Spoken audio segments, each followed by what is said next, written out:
Oops, I may not do this. There you go. Anyway, let's try that one more time.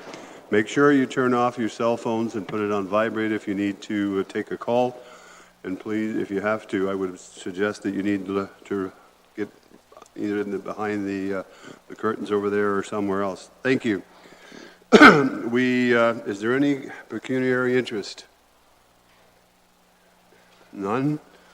We do have a change to the agenda, and there's a deputation from Marina Anatelli, and I hope I'm pronouncing that correctly. Close? Okay. And the subject matter is Industrial Land Policy Review Amendments. I need someone to move that we moved by Mayor Luke. All those in favor? Sorry, yes? Mary Antonoli. Antonoli. She's famous in Norfolk. Mary Antonoli. Okay, Antonoli, okay. It's hard for a Belgian to pronounce that, so. Anyway, all those in favor? That is carried. Moving on, I guess we will deal with our deputation now first. Mary Antonoli.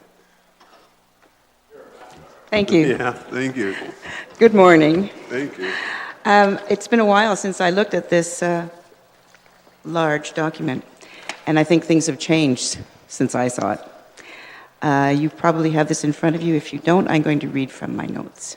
With regard to the Industrial Lands Policy Review from August 2016, well, the page number changed.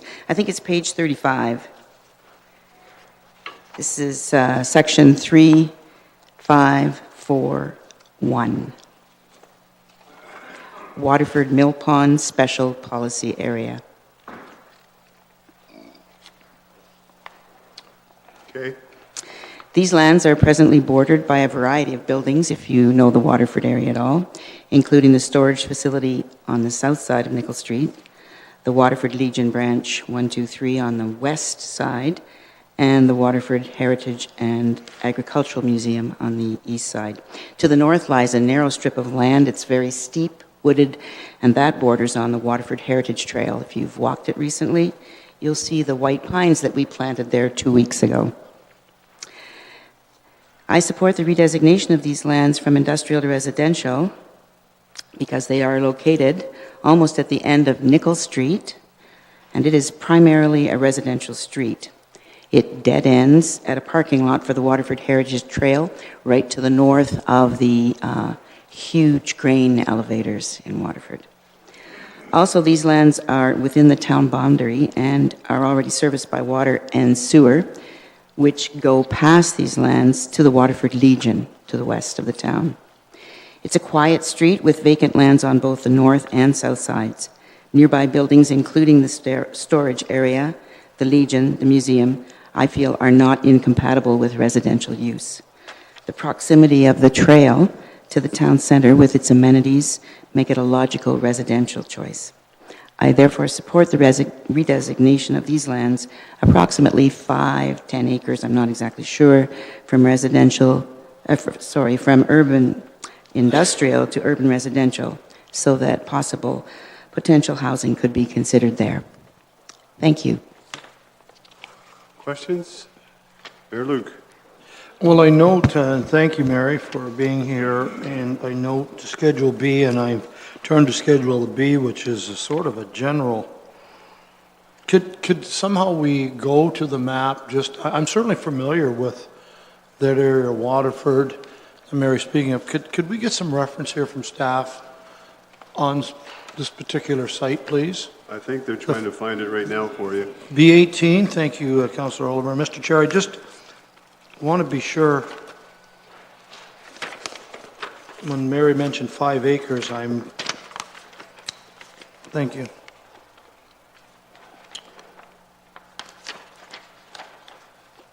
So I am on B18 map, Mr. Chair, if I may, with your permission. Yep. And I see the section 3541. Now it's coming back. This is, through you to our deputation, Mary, you're thinking of development residential, particularly on the north side of the lake, along off of Mechanic. Yeah, that's where I think I was thinking on the south side, and I'm thinking, I don't know, 5 acres along the south. It's the north side. It's the north side. Thank you. I see it on the map now.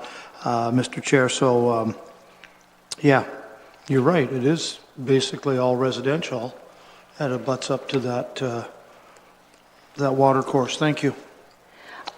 Further? In looking at the amendments that you seem to have already made on page 35 in the document, there's quite a variety of permissible usages for the land in this specially designated mill pond, including on page 36, single detached residential uses. That's 7 and 8 low-density multiple residential uses, and then 9 and museums. Mary, did you want to say something? If I could, through the chair, I'd just like to say that we need to be aware that what's in black in the document is what's currently in our document. What is red is what's going to be changed. So this policy area already permitted residential. The thing that's changing, and you can see it on the B16 map, the one that I have enlarged on your screens right now, that's what is being proposed. So the area where I have the little marker right now, the little hand there, that currently is industrial in the existing official plan. And because of the industrial study, we have recommended that be changed to urban residential. And council has supported that. So the staff have already, in this draft document, put that in so you can see what it's going to look like in the future. But it's not currently what's in effect in the official plan. So what our deputation is doing is supporting what we have been looking at doing. I hope that clarifies the situation. Councillor Oliver. Thank you, Mr. Chairman, and thank you, Mary, for your deputation. This is none of my business, and if you'd prefer not to answer, you certainly don't have to. But I think we really appreciate people like you coming to speak to us and giving us opinions on something that we're doing in the OP. Is your interest as a neighbor of the area, or are you a developer, or are you a business person, or what was your motivation to come this morning and ask to speak about this item? All of the above. Okay. Thank you, Charlie. Yes, all of the above, I think. I've lived in Waterford, north of Waterford, out of town for quite a while, and I've been watching the developments go in here, here, here, and here, and checking out places that I might consider in my future. Thank you for the question. Thank you for your deputation. Thank you for your time this I need a morning. mover to receive the deputation as information. Councillor Black, all those in favor? That is carried. Thank you. Thank you, John. There is one thing I did forget. Councillor Sonnenberg won't be here. He's on personal business and won't be back until next week sometime, I believe. So, moving on to presentations, and I'm going to turn it to planning staff. The official plan 5-year review, and all of you should have the books in front of you. So, Mary, I guess we're dealing with the introduction, first part of it. Go ahead. So I just thought I'd explain to you that what Matt Renier and I are going to do is trade off on talking about the major changes we see in each section and letting you ask questions as we go through that. So starting with the first section, it's actually going to be Matt that's going to be speaking. Go ahead. Through you, Mr. Chair. The introduction, the changes that are in the introduction section are, for the most part, they're largely a reorganization, so that the official plan starts with what is the purpose of the official plan. That was formerly in section 2.1. Where I've moved text around in the official plan, I've tried to comment to say where it's coming from. Aside from a number of updating changes, there's moving of text around, moving the purpose of the official plan up front. So that you see on page 1. There's really no significant change in policy. On page 2, we have the context of the official plan, which is basically the history of the official plan from the establishment of Norfolk County in 2001, the preparation of the parent official plan, and then it talks about the 5-year review process. So there's some updating and changes in there to basically to update. The basis of the plan describes the changes in that section, describe the 5-year review in more detail. It talks about the public engagement process that was undertaken and which is still going on with respect to the official plan. The fact that it's going to a 20-year period to 2036 and updates population and employment numbers that are in the official plan. So that's... Councillor Black, do you have a question? I do, Mr. Chairman. Thank you very much. And it's on page 3 when I look at the basis for the official plan as outlined as follows on A, and you get down to the word the principles of sustainability. It's the second sentence. It goes on, focusing on efforts to ensure continued economic vitality, maintaining health, communities, and enhance the county's natural heritage. I'm looking at economic vitality and how, and I'm thinking about areas in our community that are economically challenged. And this statement really would apply to economically challenged areas. We've put forth our efforts towards agriculture when it started its decline, and we've helped them out with their economic vitality. Tourism, we've helped out. But there are other areas, and I'm thinking about downtowns, in particular downtown Simcoe and downtown Delhi. And how does this word right here translate into addressing or identifying the fact that those areas are economically challenged and need some sort of attention, either through the official plan or something that will allow council to address it, identify it, recognize it, and address it? To you, Mr. Chair, there's quite a bit of emphasis in the revisions that we'll talk about later in the official plan about the downtowns. I've attempted to update the policies and add to the policies that support a revitalization of downtown areas. So you will see that policy later in the as we go through the official plan. We've also worked very closely with the economic development staff.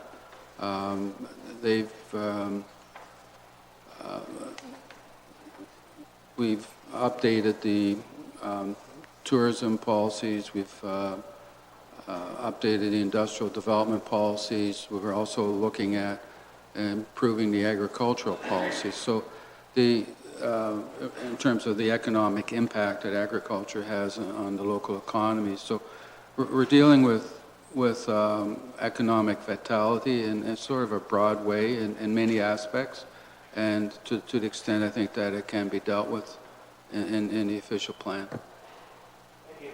Okay. Further?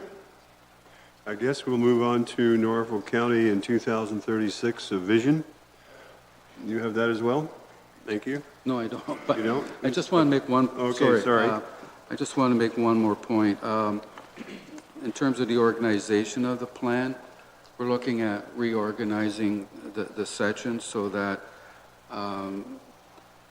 the natural heritage policies, the economic vitality policies, the maintaining healthy community policies, managing growth, all come before the land use policy. So they really form the basis and provide direction for the land use policies. So it's a more logical flow. We haven't changed the order in in this, the plan at this point, because doing all that renumbering would lead to a lot of confusion and make it very hard to read. So at this point, we haven't renumbered it, but that is the intention that as part of the amendment. Councillor Height, do you have a question? Yes, Mr. Chair. I was looking at the order of operations. How did you have it spec'd out again? This is on page 11 at the bottom, A and B in the top of page 12. That's what you're speaking of right there. It's order of operations.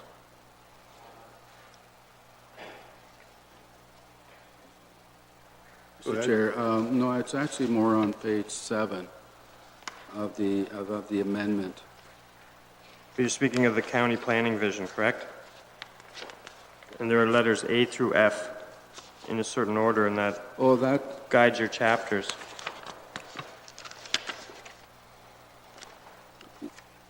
you're referring to page 11?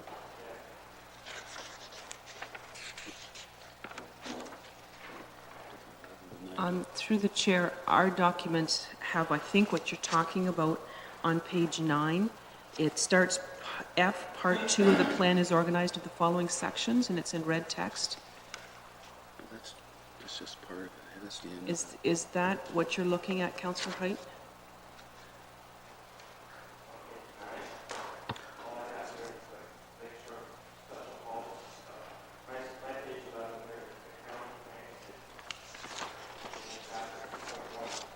Well, Oh, that's- through the chair, we're not there yet. We're on page 7. We're on page 7. We haven't gotten to that point yet. We will very shortly. I'll put you on the list for then.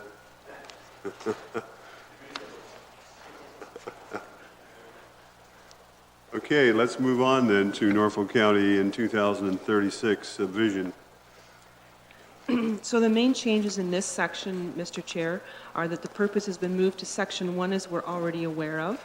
The vision has been updated based on council and public workshops that were held in 2015 and 16. There's been a few revisions to the objectives in order to update them, and there has been 3 new points added regarding heritage to 2.3.3.2. So those are the main updates to section 2. Go ahead, I have Councillor Height. I believe he wanted to talk about the county planning vision. That's where it's now at. Mr. Chairman, mine is just a Go ahead. clarification. Mary, and I don't know, it continues a lot, but I was getting used to having the red text represents new text, and now all of a sudden we're seeing red text that has been crossed out. Could you explain what that means vis-a-vis what we just saw in the first section? A very good point through the chair. Section 2 has been moved to the first part of the plan. I'm not quite sure why it's red and then crossed out, but Okay. it was what was there before, and it's now All right. been moved. So theoretically, it probably should have been blue, Probably. because that's where we were crossing things. All right, thank you, Yes. Mr. Chairman. Okay. Now, Councillor Height, do you want to talk about county planning and the vision, or do you have, you talked about page 11, that's basically where that is on? Yes, we're there now. I'm ready then. So we have an order here from A through F. Is there a reason for that order, or does it even matter? I guess because you have like a well-governed, well-planned, and sustainable county last.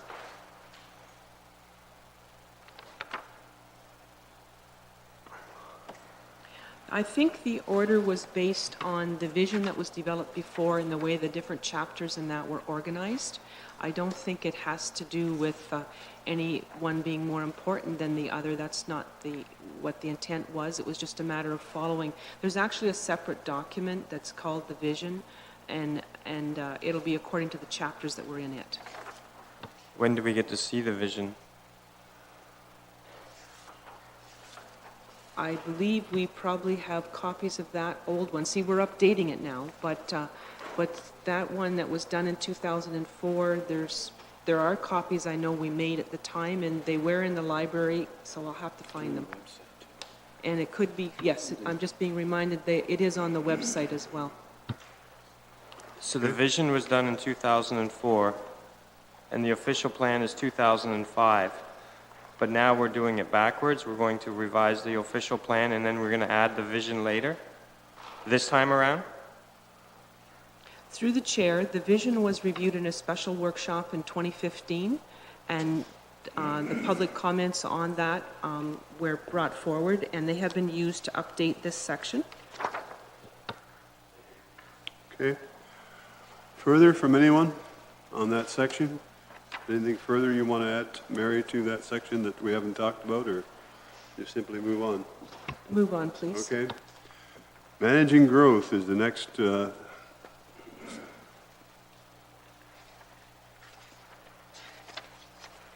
ahead. Who's got that Just, one? I have Okay, that. You got them all from the looks of it, so, okay. Go ahead. I wrote most of it, so, just a sec, let me get to the section. Page 18, I think, is where it starts. Yes, there. The an important part of the of managing growth is updating growth targets. So the new targets are there. They're from the Hempson report that was done a few years ago as part of your, I think, background for your development charges study. So those are the most recent forecasts that we have, and were the basis for what was the analysis done in the official plan update studies.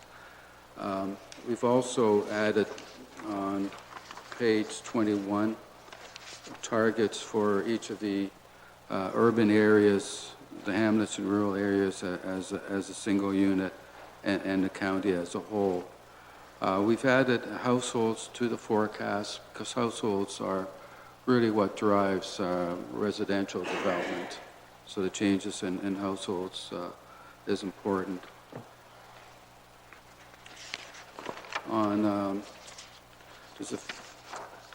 Aside from the technical changes, we have changed starting at page 24, updated the downtown policies. And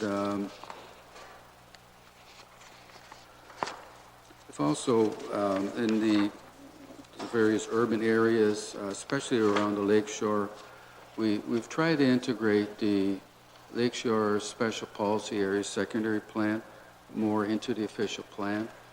So there are additional references to that secondary plan. I believe there's some questions on what you've talked about. Councilor Brunton? Thank you, Mr. Chairman. I'm on page 19. Sorry, but I'm looking at those tables there, and I'm a little bit confused. Like, you show the 2026 population, employment, 39,300. Then you go down to the red table. Is that's your revised table?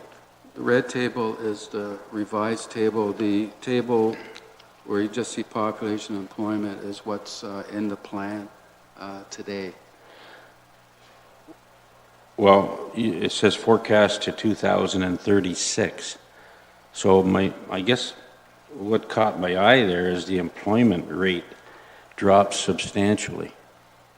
Is that because of our aging population, or the fact that we're a retirement community? How did you arrive at that figure, I guess, is what I'm wondering.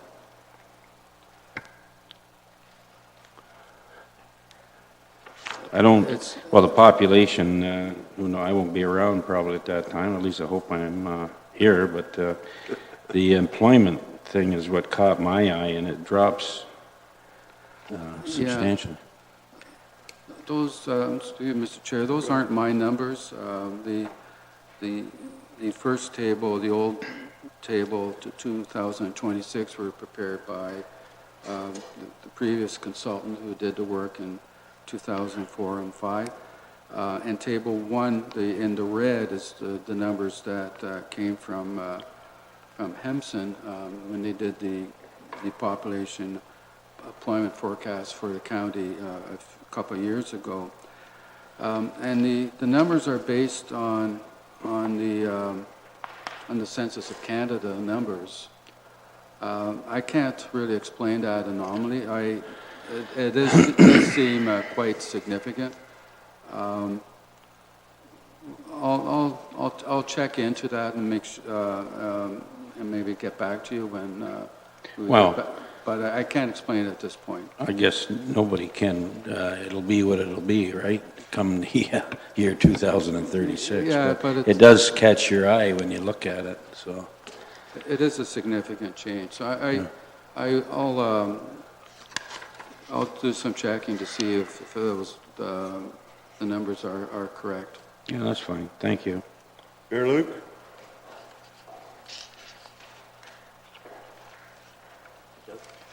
I think you're dead there. Somebody's, there we go. I was going to say, probably don't want to hear what I say anyhow, so.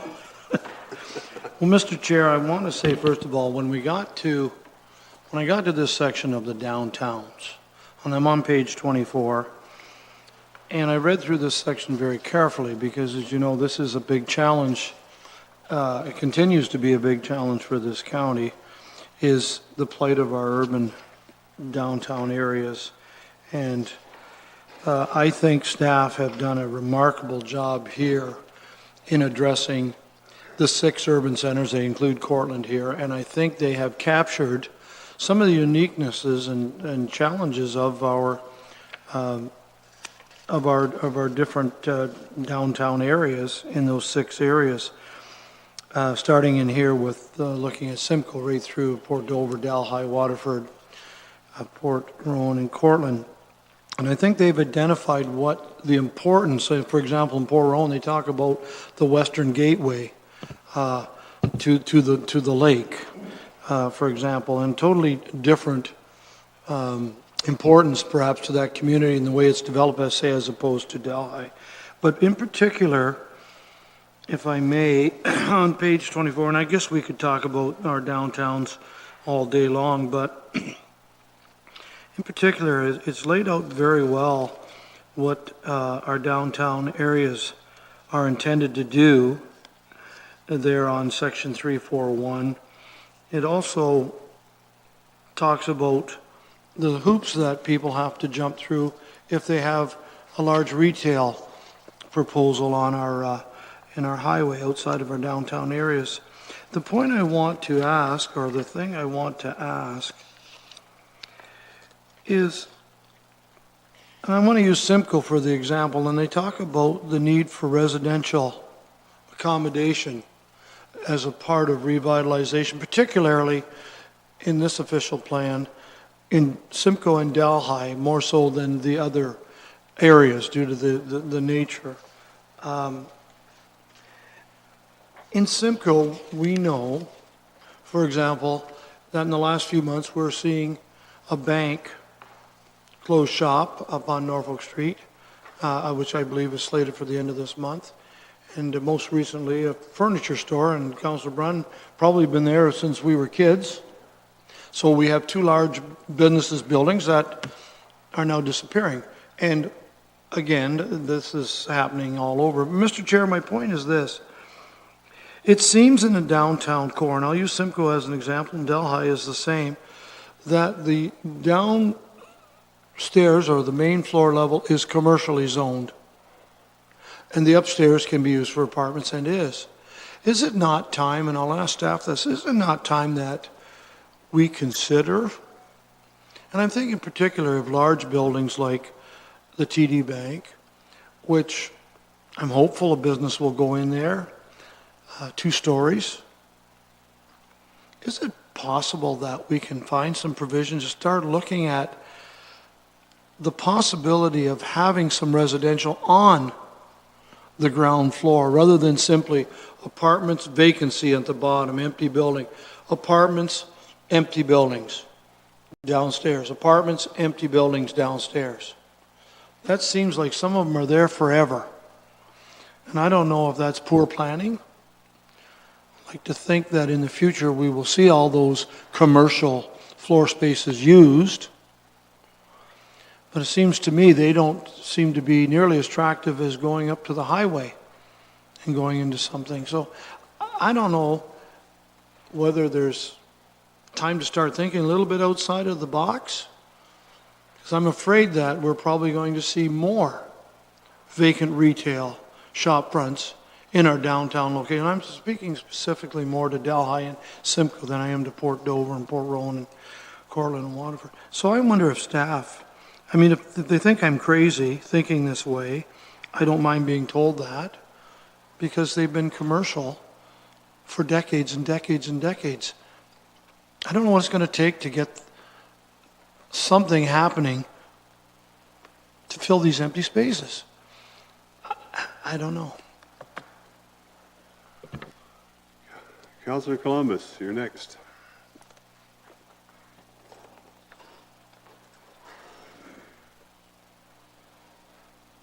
There you go. There, you got it.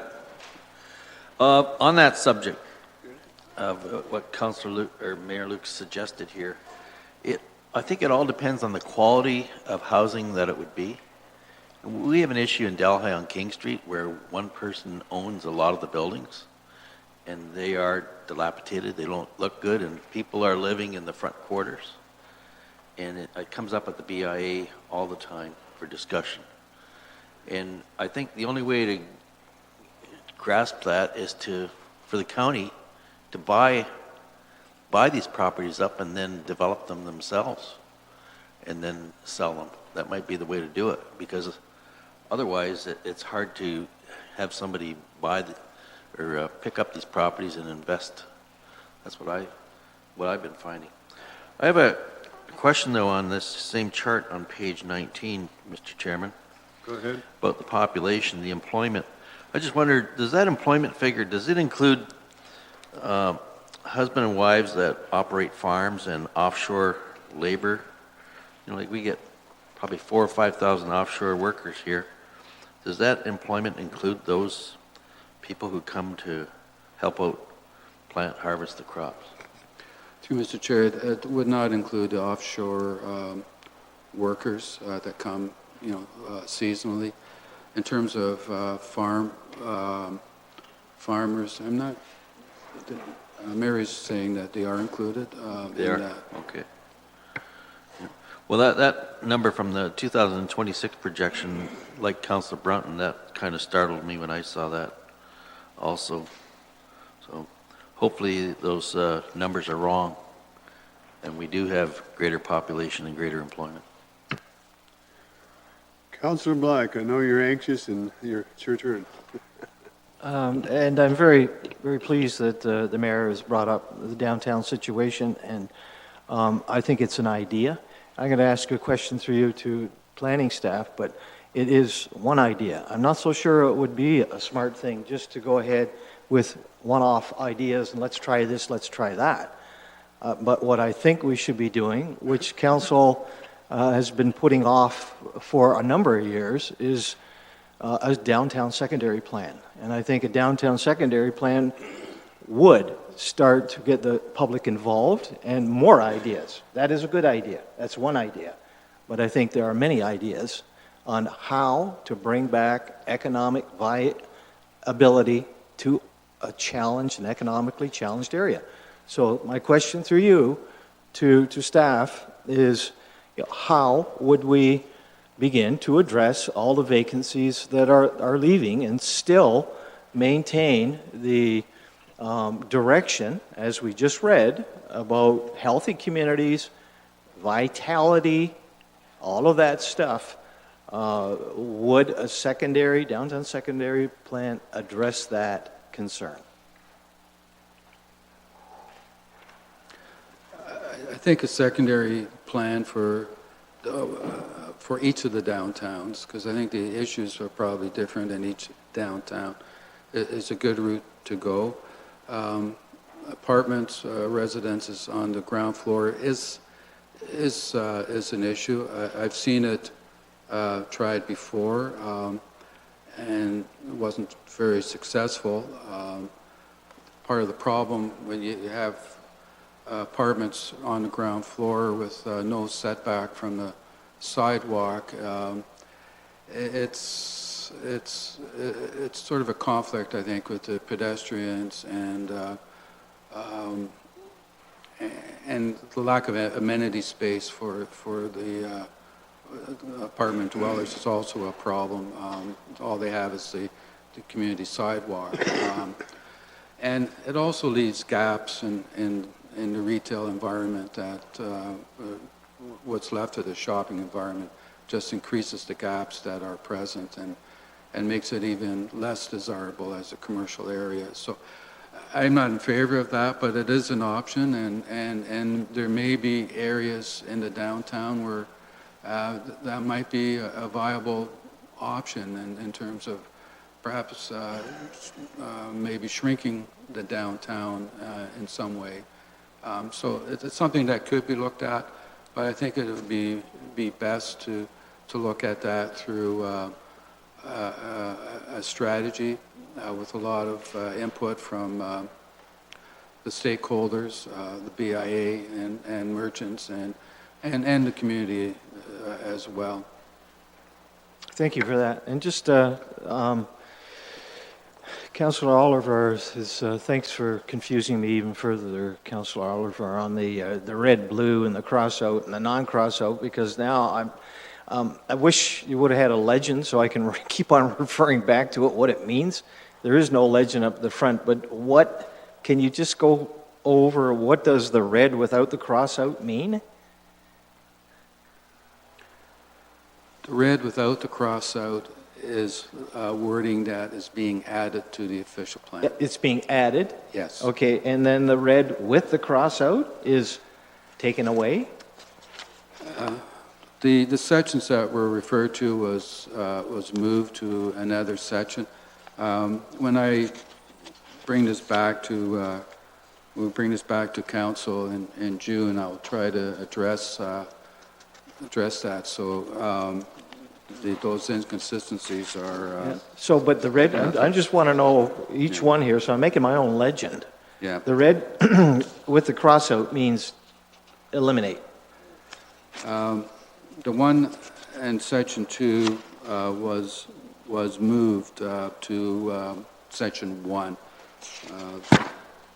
So we don't have red with cross-out all the way throughout the document, it's just that one spot? There's one other spot, and I noticed in the goals. So it means moved.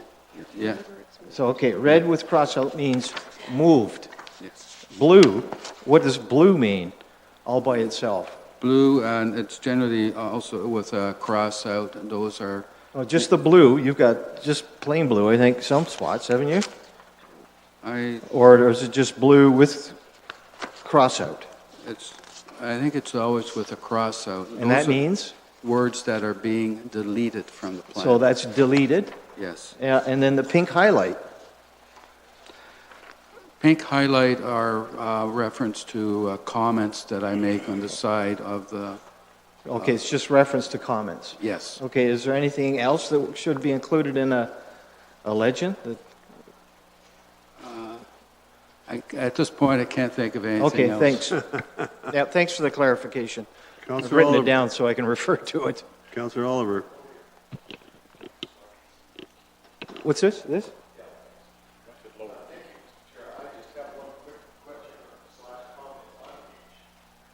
Sorry, on page 25, and it's down near the bottom, the red sentence that's been added regarding item C, encouraging the establishment of BIAs in each of the downtown areas. I really think that's a good idea. I know we've talked about this before. In the ideal world, I guess to staff and to our consultant, would these BIAs replace in staff and the consultant's opinion, for example, the Board of Trade in Port Dover, the Chamber of Commerce in Long Point Country in Port Rowan? Is it the intent that they could or would replace them so each of our downtowns has a similar structured sort of business organization, or would it be in addition to?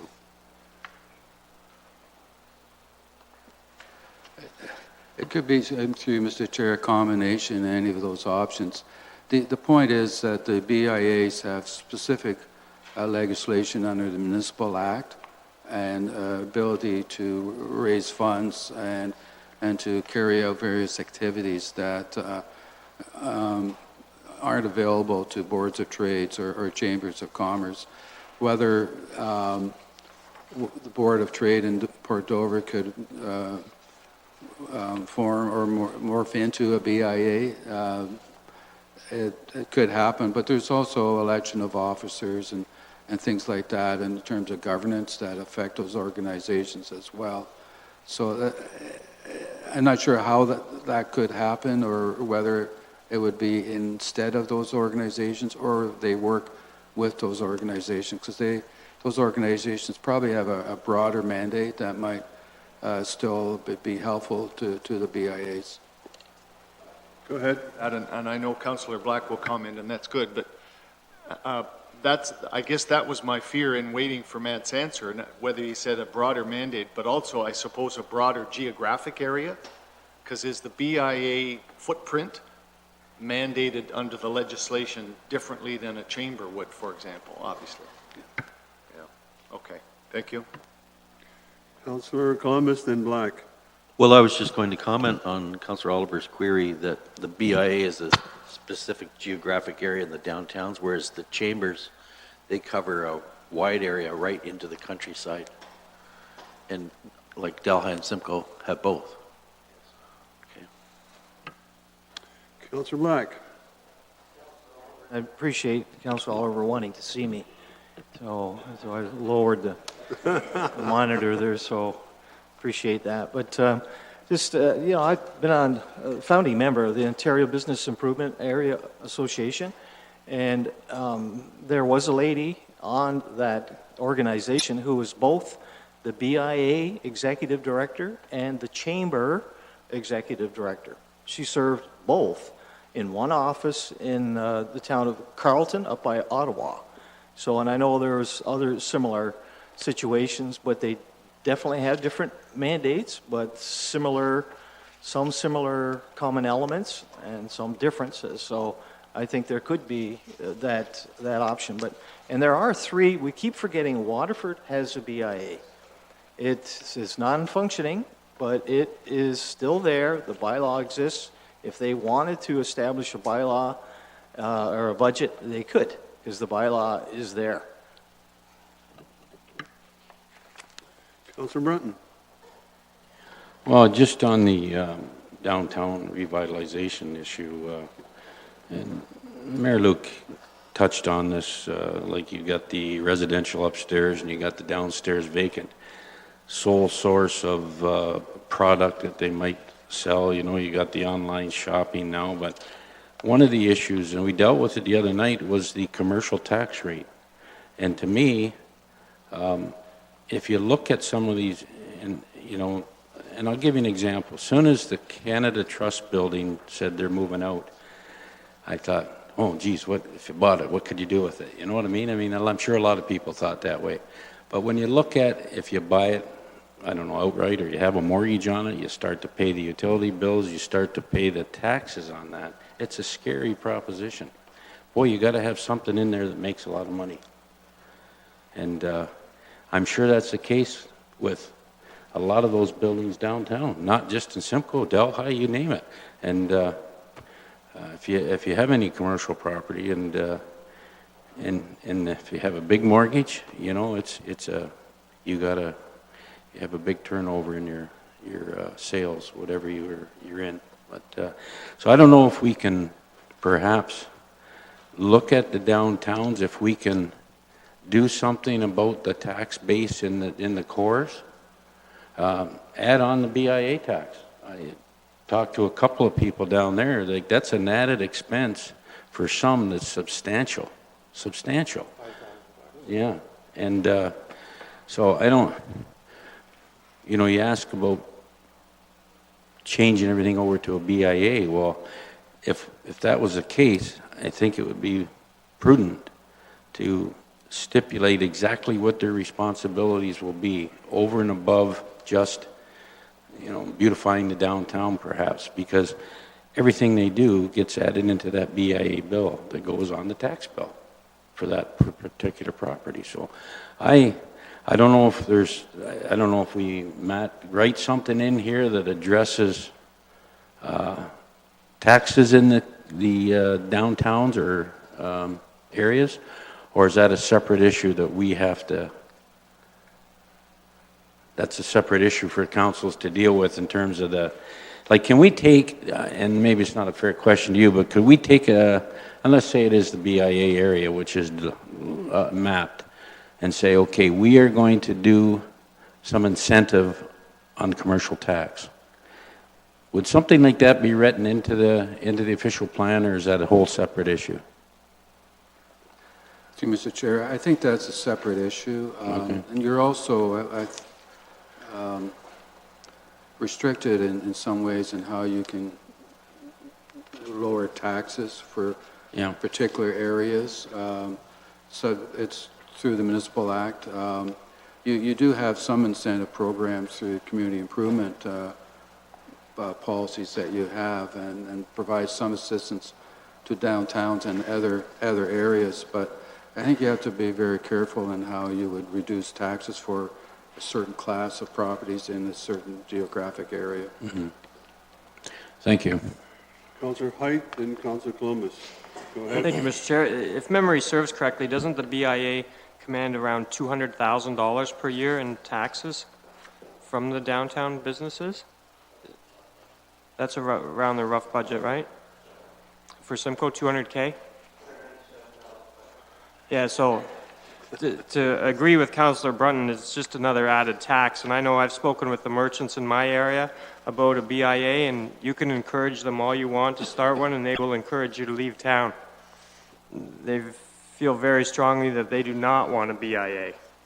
And while it's in the plan to encourage them, I certainly won't be asking them to. Councillor Columbus. Well, with respect to these downtown vitality that we're talking about here, you know, there's a lot of home occupations and home industries that at one time used to be downtowns. We're permitting them to be anywhere. And with the internet, at the Chamber of Commerce event last night, there was talk about, you know, you don't have to be downtown to run a successful business today. You run it out of your house, you can run it out in the country. And that, I just wonder how much impact that, the fact that these home industries, home occupations of today are affecting the downtown viability.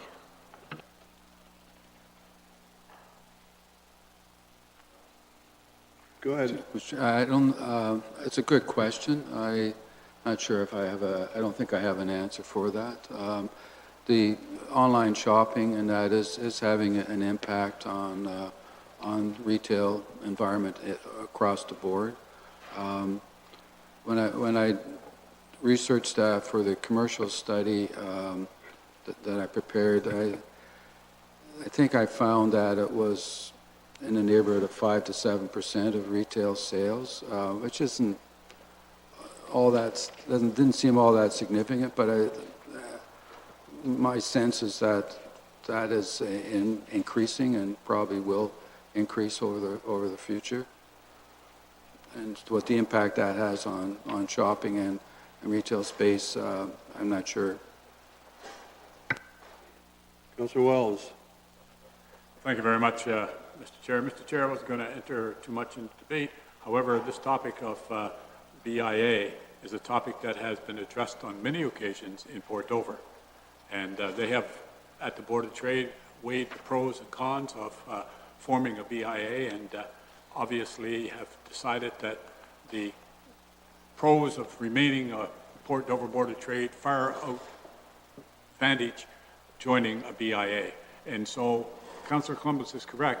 We can talk all we want, but if the community doesn't want it, they don't want it. Councillor Black. We can exhaust the downtown policy stuff here. And you're absolutely right. I mean, if they don't want it, they don't have to take it. It's up to them. There's a process of developing a BIA.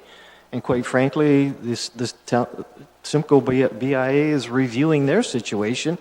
Maybe they'll not be a BIA because it's It is a large budget, and some businesses are actually paying, and I know, like $5,000 just on BIA tax and commercial property tax of $30,000 on a $1 million property. And we have a few of those, and we're getting some resistance. What's the value? What value are they getting for the $5,000?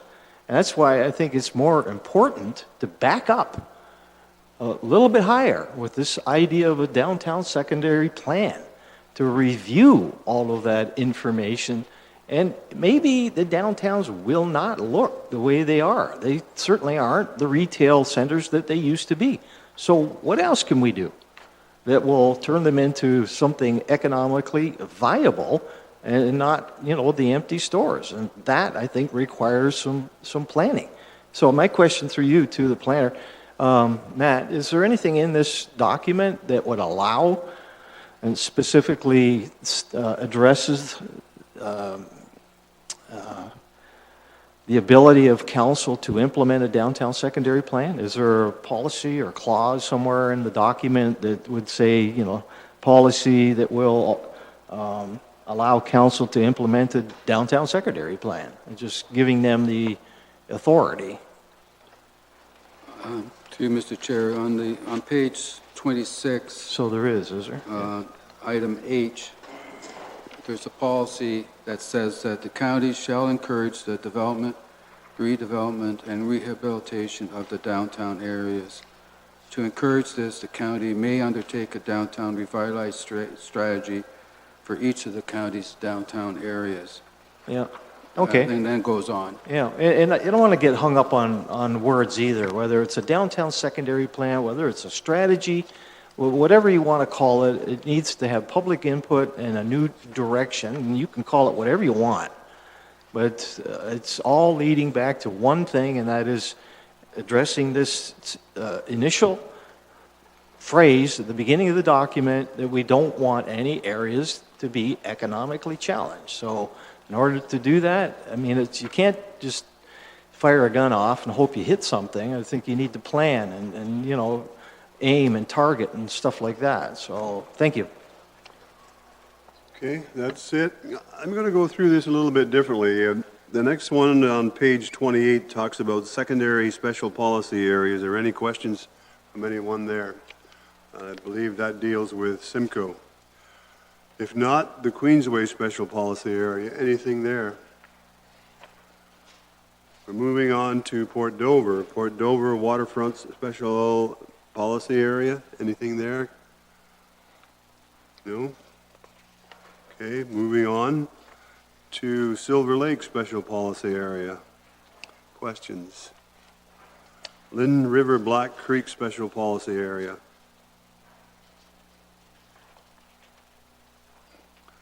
Delhi Urban Area. Waterfront, Waterford Urban Area. Waterford Mill Pond Special Policy Area. The lady was here talking about that, and I think that's been addressed. Unless there are further questions. Port Rowan Urban Area. Go ahead. Thank you, Mr. Chair. I'm looking at the bottom of page 36, item C. Okay. Okay, it says that what development along the west side of Dedrick Creek, south of County Road 42, will be subject to a 0.3 meter conservation reserve to be deeded to the county to prevent direct access to Dedrick Creek from adjacent properties. Can somebody enlighten me as to what that means and why we're looking to take that property over?